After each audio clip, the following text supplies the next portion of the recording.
টমের ছবি আমরা 200 দেখছি এর আগে। ঈদের যে কারোর ছবি গেলেই দর্শক ছবি দেখবে। বাংলাদেশে টম ক্রুজও যদি 1 কোটি 1.5 কোটি টাকা ছবি করে, শাহরুখ খান উঠায় আনা সম্ভব। যে বিষয়টা নিয়ে কথা বলবো সেটা হচ্ছে যে আমাদের বাংলাদেশের সুপারস্টার শাকিব খান, ওনার সদ্য মুক্তি পেয়েছে একটি মুভি, সেই মুভিটার নাম হচ্ছে বরবাদ।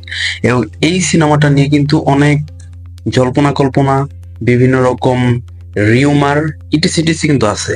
বাট সবচেয়ে আশ্চর্যজনক ব্যাপার হচ্ছে এখন অব্দি সিনেমাটা বক্স অফিসে টোটাল কালেকশন করেছে 70 কোটি টাকা, যা বাংলা সিনেমার ইতিহাসে এর আগে কখনো দেখা যায়নি।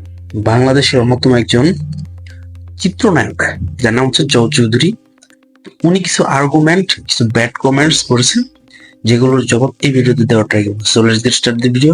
যদি প্রথমে বলি উনি কি কি আর্গুমেন্ট করেছেন, বলছেন যে বরবাদ সিনেমাতে নতুনত্ব কিছু পাননি উনি।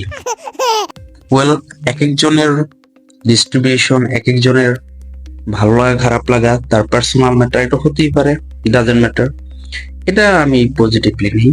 বাট নেক্সট যেই কথাটা বলেছেন সেটা হচ্ছে যে সাকিব ভাই কেন শুধু ঈদেই সিনেমা হিট করে, অন্য সময় কেন আসে। এখন দেখুন যে সাকিব খান প্রতি বছর এখন 2টা করে সিনেমা করছে, রমজান ঈদের ঈদ এবং কোরবানির ঈদ 2টা করে।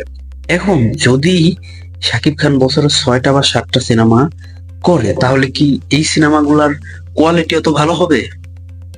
অবশ্যই হবে না। এবং সাকিব খান কিন্তু এই ঈদের বাইরে অনেক সময় সিনেমা মুক্তি দিয়ে তিনি প্রমাণ করেছেন যে তার সিনেমা ঈদ ছাড়াই সঠিকভাবে চলে।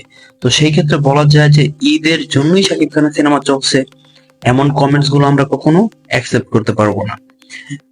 এবং জয় চৌধুরী এই কথাগুলো মূলত সাকিব খানকে সরাসরি আঘাত করে বলছেন। তার নিজের কেরিয়ারে নাই কোনো ভালো সিনেমা, নাই কোনো ব্যবসা সফল সিনেমা, যেসব সিনেমা করেছে সেগুলো যাত্রাপালা জোকার ছাড়া কেউ দেখে না, কোনো মার্ক করা সিনেমা নেই, কোনো ব্যবসা সফল সিনেমা নেই। তো এই ধরনের লোক যখন একজন দেশের সবচেয়ে বড় স্টারকে নিয়ে কথা বলে, তখন আমাদের সাধারণ জনগণের প্রশ্ন থাকে যে আসলে এরা কি কোনো টাকা খেয়ে বা সরাসরি শত্রুতা করার জন্য কি কথাগুলো বলেছে? আপনাদের কাছে প্রশ্ন রাখলাম, উত্তর দিবেন। দেখা হচ্ছে পরবর্তী ভিডিওতে। Till then, tata.